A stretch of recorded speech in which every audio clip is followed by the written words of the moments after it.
नमस्कार मित्रांनो, सुस्वागतम. घरोघरी मातीच्या चुली या मालिकेच्या आजच्या भागामध्ये आता ऋषिकेश जेव्हा ऑफिसमधून घरी येतो तर जानकी आता घडलेला सर्व काही प्रकार आता जेव्हा ऋषिकेशला सांगते, मात्र ऋषिकेशचा राग खूप अनावर होतो. ऋषिकेश म्हणतो की जानकी, अगं मालती काकू असं कसं करू शकतात? आपल्या घरी येऊन त्या शर्वरीलावर असे आरोप कसे करू शकतात? अगं त्यांनी शरूला इतकं सुनावलं, मग जानकी तू त्याच वेळेस मला फोन का केला नाही? मी तेव्हाच घरी येऊन त्यांना जाब विचारला असता. तेव्हा आता जानकी म्हणत असते की ऋषिकेश हे बघा, तुम्ही शांत व्हा, मी सांगते. तेव्हा आता ऋषिकेश म्हणतो की नाही जानकी, अगं मी बघतोय मालती काकू आल्यापासून आपली शर्वरी कायम रडते आणि विक्रांत रावांसारखा जोडीदार शर्वरीला आहे म्हणून शर्वरीचं जरा व्यवस्थित आहे. नाहीतर आपल्या शर्वरीने काय केलं असतं जर विक्रांत रावांचे सारखी जोडीदार तिच्या सोबत जर नसते. सोन्यासारखी अगं माझी बहीण आहे आणि तिला जर असं कोणी मातीमोल ठरवलं तर ते मला नाही आवडणार. थांब, मी आता एक फोन करतो त्यांना. नाही करतोच असे बोलून ऋषिकेश लगेच आपला मोबाईल फोन करण्यासाठी घेतो. परंतु जानकी म्हणते की नाही ऋषिकेश, प्लीज ऐकून घ्या आणि हे बघा, असं त्रागा करून प्रॉब्लेम काही सॉल्व्ह होणार नाही. आपल्याला डोकं अगदी शांत ठेवून सर्व काही करावे लागेल, तरच आपण शर्वरी वंशचा संसार सुरळीत करू शकतो. तेव्हा आता ऋषिकेशला शर्वरीबद्दल खूप असं वाईट वाटतं. ऋषिकेश आता जानकीला म्हणतो की हे बघ, आजपर्यंत शर्वरीला फक्त दंगा करताना बघितलेलं आहे. तीन भावांची लाडकी बहीण आहे ती. सगळे काही तिचे हट्ट पुरवले जायचे, सगळ्या काही खोड्या अगदी तिच्या सहन केल्या जायच्या, तिला सर्व काही दिलं जायचं. तिला आम्ही कायम आनंदी ठेवण्याचा प्रयत्न करत होतो. परंतु आज मात्र तिला असं रडताना बघून खरंच जानकी, अगं खूप त्रास मला होतोय. सतत माझ्या डोक्यामध्ये हाच विचार येतो की सगळं काही हे माझ्या बहिणीच्याच बाबतीत का घडतंय.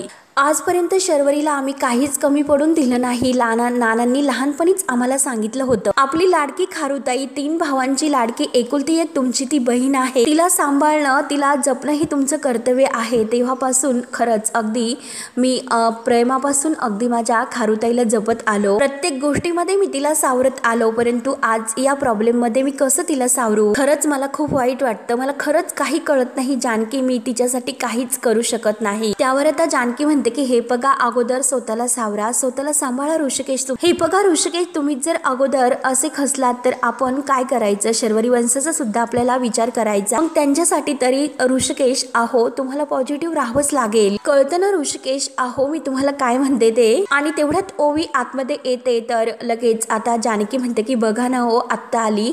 आणि काय ग ओवी, अगं मी तुला किती केव्हाच शोधते, कुठे होती तू? त्यावर आता ओवी जरा जोरातच बोलते की कुठे असणार, मी तर घरातच होते. तेव्हा आता ओवी उलट बोलल्यामुळे जानकीला थोडासा राग येतो. जानकी म्हणते की ओवी, अगं मी तुला सरळ प्रश्न विचारला, मग तू असं उलट उत्तर का देते? तेव्हा ओवी चिडून म्हणते की आई, तू सतत मला रागवत असते. तर जानकी म्हणते की अगं मी कुठे चिडत असते तुझ्यावर आणि कशामुळे रागवते सांग बरं. 2-3 दिवसामध्ये तू अभ्यास किती केला आणि मोबाईलवर गेम किती बघितले सांग ना. सतत तुझ्याकडे मोबाईल असतो. आणि ऋषिकेश बघितलंस का ओवीचा उद्धटपणा? ओवी ऐकायला सुद्धा तयार नाही.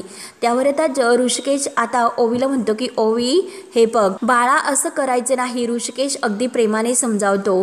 तेव्हा आता लगेच ओवी म्हणते की बाबा अहो, तुम्ही तिला सुद्धा समजावा, ती सारखी माझ्यावर ओरडत असते. त्यावर आता ऋषिकेश म्हणतो की अगं का रागवते याचा विचार केलास का तू? अगं आईने तुला साधा प्रश्न विचारला होता की कुठे गेली होतीस, मग तू सुद्धा अगदी सरळ सांगायचं होतं घरातच होते म्हणून. तिने फक्त तुला प्रश्न विचारला होता, तू फक्त तिला कारण द्यायचं होतं. मग हे बघ ओवी, यापुढे मात्र असं मोठ्यांशी उलट उत्तर देऊन नाही बोलायचं.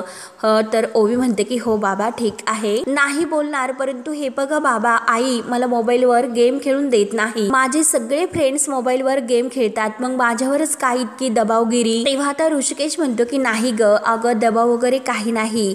आणि हे बघ अगं आई, तुझ्या काळजीपोटी तुला मोबाईलमध्ये गेम खेळून देत नाही. अगं हे बघ ना, अगं तुझी ती मैत्रीण आहे ना वैदई, तिला तर आतापासूनच चष्मा लागलेला आहे. मग तू तिला विचारलं का तुला इतक्या लवकर चष्मा वगैरे का लागला? ती सुद्धा सतत अशी मोबाईलवर गेम्स खेळत असते. आणि काय आहे सतत असा मोबाईलवर गेम खेळल्याने डोळे खराब होतात, चष्मा लागतो आणि मोबाईलमुळे जो काही हट्टीपणा आहे ना तो असा वाढतो. कळले ना तुला? तेव्हा आता जानकी म्हणते की काय बाबांनी समजावलं म्हणून कळलं ना. तेव्हा आता ओवी थोडीशी हसते. अगं आईबाबांनी असं मुलावर रागवायचं नसतं, परंतु मुलांनी सुद्धा असे गेम वगैरे खेळायचं नसतं. अगं बाकीचीच कशाला, अगं इतर काही खेळ आहेत ते खेळावे. अगं ते खेळण्यासाठी कधीतरी आम्ही तुला नाही म्हटलोच का? आणि हे बघ मुळात हे चांगलं नाहीच, म्हणून मी तुला फक्त मोबाईलवर गेम खेळण्यासाठी रागावले, बाकी काही नाही. तेव्हा आता ऋषिकेश म्हणतो की हे बघ ओवी, अगं जरी आई रागावली ना तरी सुद्धा प्रेम कुठे कमी होत असतं का? तेव्हा आता ओवी जानकी जवळ येते आणि म्हणते की सॉरी आई, मी तुला असं उलटून बोलायला नको होतं ग. त्यावर आता जानकी म्हणते की इट्स ओके, तुला ही सगळं काही समजलं, त्यातच सगळं काही आलं ग. आणि तसंही मुलांनी आईला सॉरी म्हणावं ही अपेक्षा नसतेच ग आई वडिलांची. सॉरी म्हणण्यासाठी खरंच अपेक्षा नसते ग आई आणि वडिलांची. अगं शेअरिंगची अपेक्षा असते. आम्हाला काळजी असते की आपले मुलं आपल्याशी असं सर्व काही शेअरिंग करतील, सर्व काही सांगतील की नाही. कसं आहे ग ओवी, लहान मुलं जेव्हा लहान असतं परंतु वाढत्या वयाबरोबर आई आणि मुलांची जी काही मैत्री असते तर ती सुद्धा अगदी कमी होत जाते. आणि त्याचबरोबर शेअरिंग सुद्धा, कारण मुलं हे बाहेर मित्र शोधत असतात आणि बाहेर मित्र शोधणं, मैत्री करणं हे सुद्धा वाईट नसतं, परंतु वाईट मात्र आई आणि वडिलांना या गोष्टीचं वाटतं की हळूहळू मुलं हे आईबरोबर जे काही शेअरिंग करत असतात तर ते कमी करतात किंवा ते गोष्टी शेअर करतच नाही. कारण आम्हाला मुलांची सवय झालेली असते की मुलं शाळेतून आल्यानंतर आई हे झालं, क्लासवरून आल्यानंतर आई ते झालं, आणि कुठे मुलंही पिकनिकला गेले तर आता तेथून आल्यानंतर आता मुलं लगेच म्हणतात की आई अगं तुला माहिती आहे का काय झालं. हे सगळं काही ऐकण्याची अगं ओवी आम्हाला सवय झालेली असते आणि त्या मुलांचं शेअरिंग कुठेतरी कमी झालं आणि ते शेअरिंग आपल्याबरोबर झालंच नाही. अगं मग मम्माला सुद्धा थोडंसं इन्सिक्युअर वाटतं, वाईट वाटतं तिच्या मनाला. तेव्हा आता जानकीला थोडंसं वाईट वाटलेलं असतं. जानकीचा चेहरा इतका भावूक झालेला बघून ओवीला सुद्धा वाईट वाटतं. ओवी म्हणते की का आई, अगं का असं वाटतं? जानकी म्हणते की कारण आई आपल्या मुलांशी खूपच जवळ असते. हे बघ ओवी, अगं मुलं मोठी होत जातात परंतु आई कधीच मोठी होत नाही ग. हे बघ ओवी, लहानपणापासून मी अनाथ आश्रमात वाढले, माहिती नव्हते की आई कशी असते, आईचं प्रेम कसं असतं. अगं ज्या दिवशी मी एक आई झाले, एक गोड आणि छोटंसं फुलपाखरू माझ्या आयुष्यात आलं, त्या दिवशी मला कळलं की आई काय असते, आईची माया काय असते, आईचं प्रेम काय असतं आणि आईची भीती काय असते हे त्या दिवशी मला कळले. हे जीवन ते फुलपाखरू माझ्या आयुष्यात आल्यापासून रोज मी जगते. आता हे सर्व सांगत असताना जानकीचे डोळे भरून आलेले असतात. तेव्हा ओवी अगदी प्रेमाने आपल्या आईकडे बघत असते आणि ऋषिकेश सुद्धा अगदी मुग्ध होऊन तो ऐकत असतो. जानकीचे डोळे खूप अगदी पाणावलेले असतात. तर आता ती ओवीला म्हणते की अगं तुझ्यामुळे मी आई झाले, माझ्यातील स्त्रीला आई अनुभवता आली, त्यामुळे माझ्यासाठी हे जगातील आई आणि मुलीचं नातं सर्वात बेस्ट आहे. आपलं हे नातं ओवीच्या हात आता जानकी घट्ट धरते आणि ओवीला परत समजावते की हे बघ, जर तुला काही लागलं, दुखलं, खुपलं तर आम्हालाच वाईट वाटतं. जानकीच्या डोळ्यातून घळघळ असे अश्रू गळत असतात आणि ओवी आता आईचं ते बोलणं ऐकून तिच्या चेहऱ्यावर एक वेगळाच आनंद येतो.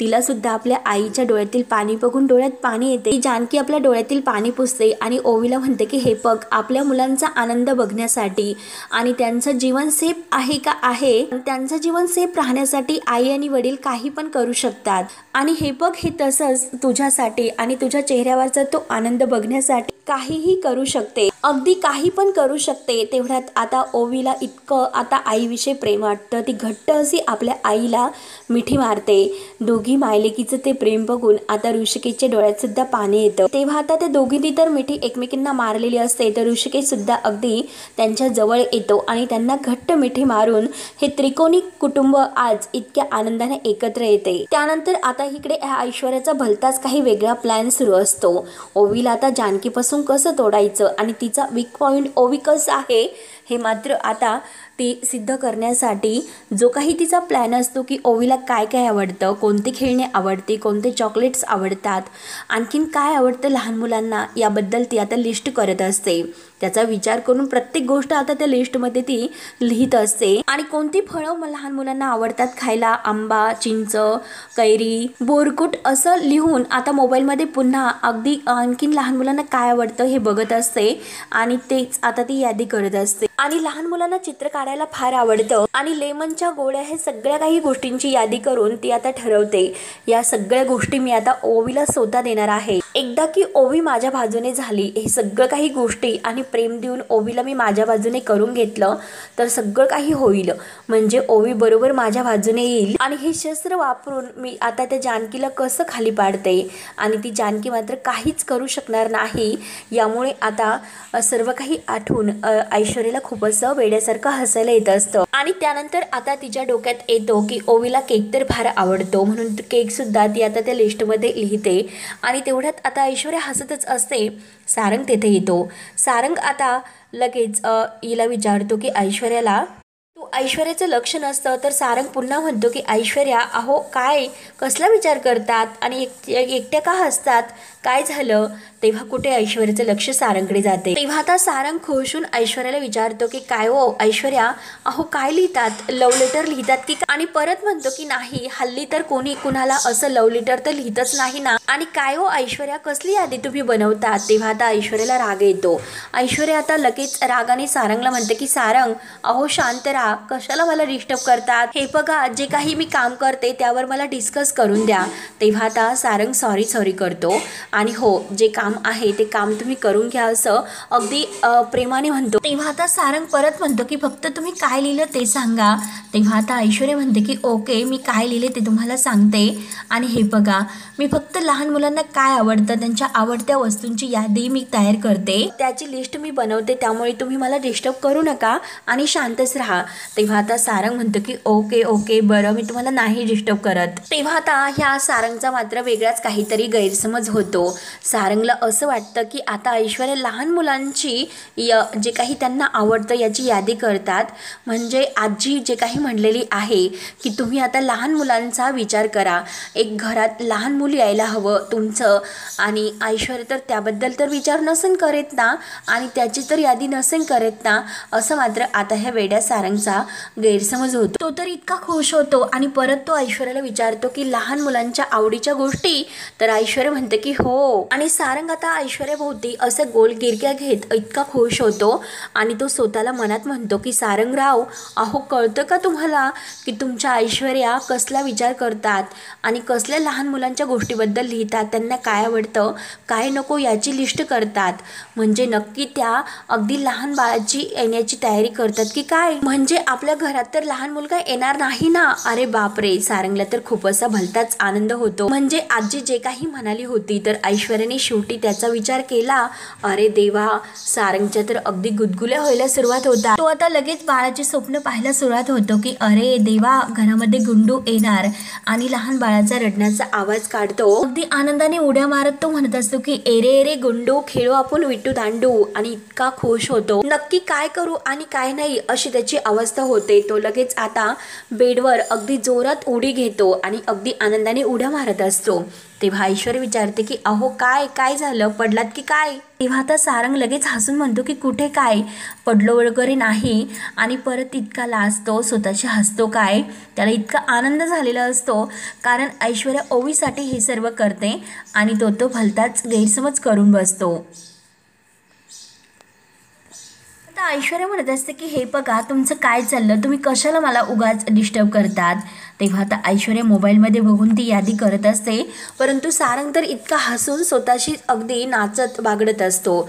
तेव्हा आता ऐश्वर्या सारंगकडे बघते आणि सारंगकडे बघून तिला वेगळाच धक्का बसतो। तेव्हा ती परत आता त्या सारंगकडे लक्ष देत नाही आणि आता मोबाईलमध्ये ओवीला आणखीन काय गोष्टी आवडतात याची ती चेक करून यादी करत असते आणि सारंग तर इकडे अगदी उड्या मारत असतो आणि सारंगचं उड्या मारायचं काम हे सुरूच असते। त्यानंतर मात्र आता इकडे शर्वरीला अजूनपर्यंत काही झोप येत नसते। आता विक्रांत झोपी गेलेला असतो, परंतु शर्वरी बिचारी मात्र रडत असते आणि सारखं आता मालती जे काही बोललेले आहे की 2 महिन्यात जे काही करायचं आहे, मी तुम्हाला फक्त 2च महिन्याची मुदत देते, त्या 2 महिन्यात जर तुम्ही ते करून दाखवलं नाही तर मला जो निर्णय घ्यायचा आहे तर तो माझ्या पद्धतीने मी घेऊ शकते। याच गोष्टीचा आता शर्वरी अगदी विचार खोलवर करत असते आणि तिला खूप असं वाईट वाटत असतं. जे रिपोर्ट्स आलेले आहे की विक्रांतमध्ये दोष नाही तर शर्वरीमध्ये दोष आहे. तिला सारखं हे सर्व काही आठवून ती खूप टेन्शनमध्ये येते आणि ती सारखी रडत असते. आणि तेवढ्यात विक्रांतला जाग येतो. विक्रांत आता शेजारी पाहतो तर शेजारी शर्वरी झोपलेली नसते. शर्वरी खिडकीजवळ बसून आता खूप रडत असते. तर विक्रांत उठतो आणि विक्रांत आता शर्वरी जवळ येतो आणि शर्वरीला म्हणतो की अगं शर्वरी का रडतेस, का स्वतःला इतका त्रास करून घेते. तेव्हा आता शर्वरी डोळ्यातील पाणी पुसते आणि विक्रांतला म्हणते माझ्यामुळे तुझं आयुष्य बर्बाद झालं विक्रांत. मला खरंच खूप वाईट वाटतं की माझ्यामुळे तू कधीही बाबा नाही होऊ शकत. मीच याला कारणीभूत आहे. त्यावर विक्रांत म्हणतो की शरू अगं हे बघ काही कसं बोलतेस ग. अगं काहीतरी नक्कीच चांगला मार्ग निघेल ना. तू कशाला इतकं टेन्शन घेतेस बरं. आणि हे बघ तू इतकं टेन्शन घेऊ नको. ह्या सगळ्यामध्ये आपण एकटे नाहीत. तर ऋषिकेश दादा, जानकी वहिनी सगळं काही तुझं कुटुंब आपल्या सोबत आहे आणि ही सगळी माणसं आपल्या सोबत असताना तू कसलं टेन्शन घेतेस. टेन्शन घेऊ नकोस. हे बघ तू काळजी करू नकोस. आपण एखाद्या डॉक्टरांकडे जाऊयात. चांगल्या डॉक्टरांची ट्रीटमेंट घेऊयात आणि नक्की काहीतरी होईल. तेव्हा आता शर्वरी रडत म्हणते की विक्रांत हे बघ खोटी आशा मला दाखवू नको. हे बघ हे सगळे काही माझं कुटुंब, ही सगळी माणसं आपल्या सोबत जरी असले तर काही माझ्यात दोष आहे तो बदलणार नाही. जो दोष माझ्यात आहे तो शेवटी राहणारच. मी कधीही आई होऊ शकणार नाही. आणि चमत्काराचं तर म्हणशील तर अरे विक्रांत तो फक्त चमत्कार काही कपलच्याच बाबतीत होऊ शकतो. तेव्हा आता विक्रांत पॉझिटिव्ह विचार करून आता सांगतो की हे बघ शरू अगं तू असा विचार का करत नाही की तो चमत्कार आपल्या बाबतीत सुद्धा होऊ शकतो. अगं तू असा विचार कर, पॉझिटिव्ह विचार कर. त्यावर आता शर्वरी म्हणते की अरे पण तुझी आई, तुझ्या आईचं काय, त्यांचा विचार तू केलास का. त्या हे सर्व सहन करणार आहेत का. आणि हे बघ त्यांची तरी काय चूक आहे बरं. त्यांना वंशाचा दिवा हवा आहे आणि जो वंशाचा दिवा मी त्यांना देऊ शकत नाही. कालपर्यंत मला असे वाटत होते माझ्यामध्ये काहीच प्रॉब्लेम नाही आणि आज मात्र. तेव्हा आता विक्रांत शर्वरीला समजावतो की हे बघ तेव्हा सुद्धा हे होणारच होतं आणि हे बघ माझ्यात जर प्रॉब्लेम नसता आणि जरी असता तरी सुद्धा हे सर्व होणार होतं का. तेव्हा आता शर्वरी रडतच म्हणते की मला नाही माहिती आणि खरंच विक्रांत आता मला खरंच यापुढे काही सुचत नाही. जर एखादी गोष्ट आपल्याला मिळणार नसेल तेव्हा आपल्याला त्या गोष्टीचं महत्त्व कळतं. त्या गोष्टीबद्दल आपल्याला किती ती हवी आहे याबद्दल कळतं, तिचं महत्त्व कळतं. काल मला कळले की मी आई होऊ शकणार नाही परंतु आज मात्र मला जाणवते मी जर आई झाली नाही तर मी नाही जगू शकत. अरे मला बाळ हवं आहे विक्रांत, मला आई व्हायचं आहे विक्रांत, मला आई व्हायचं. म्हणून शर्वरी रडतच विक्रांतच्या मिठीत येते.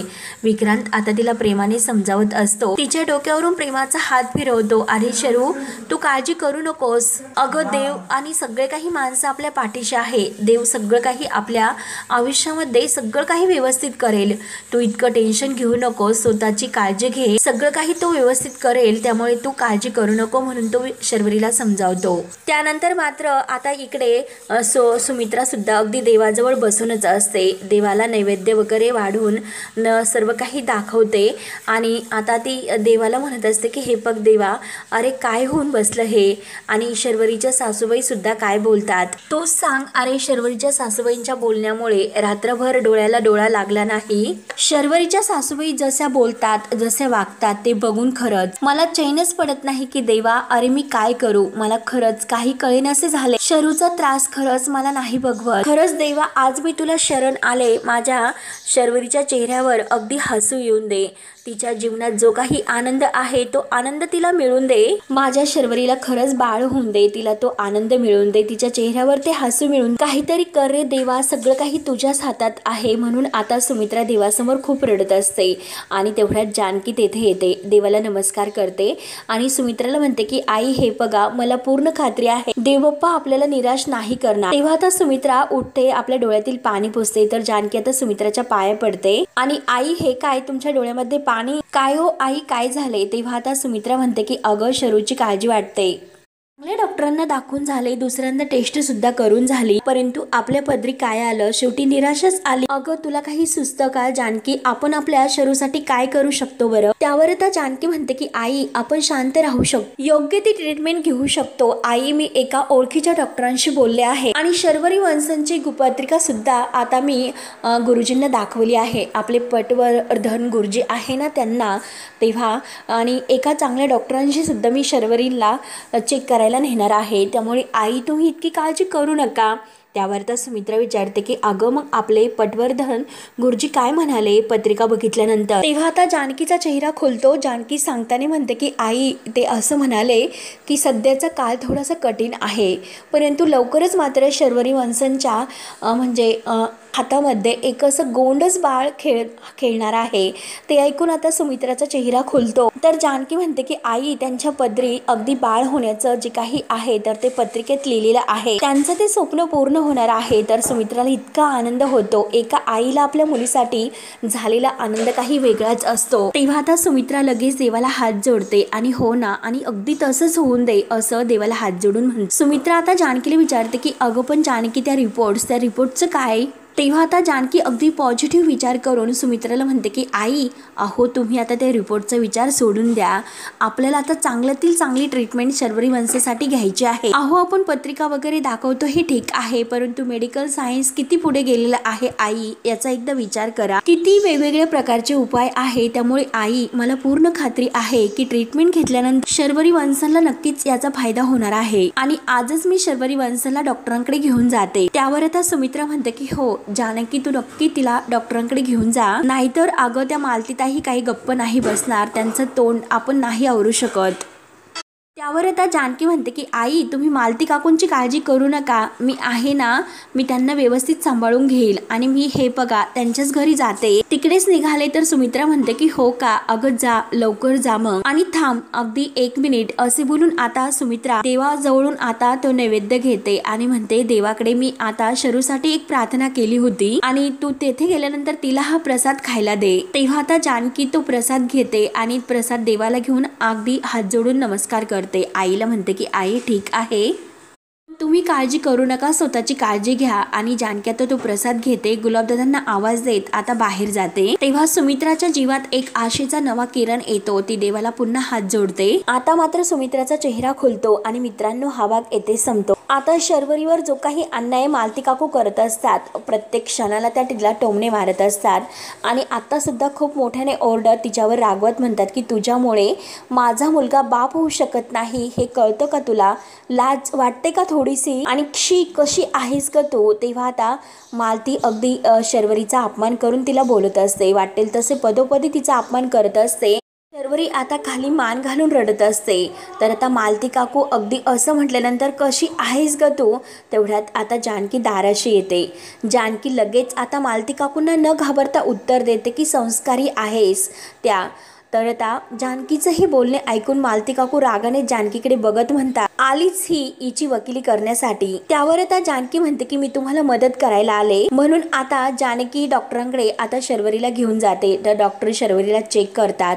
तर डॉक्टर आता चेक करून बाहेर येतात. परंतु आता जानकी विचारते की डॉक्टर काय झालं. तर डॉक्टर आता अगदी गंभीर स्वरूपात म्हणतात की सगळं काही कठीण आहे, कारण शर्वरीला कधीही मूल होणं हे शक्य नाही.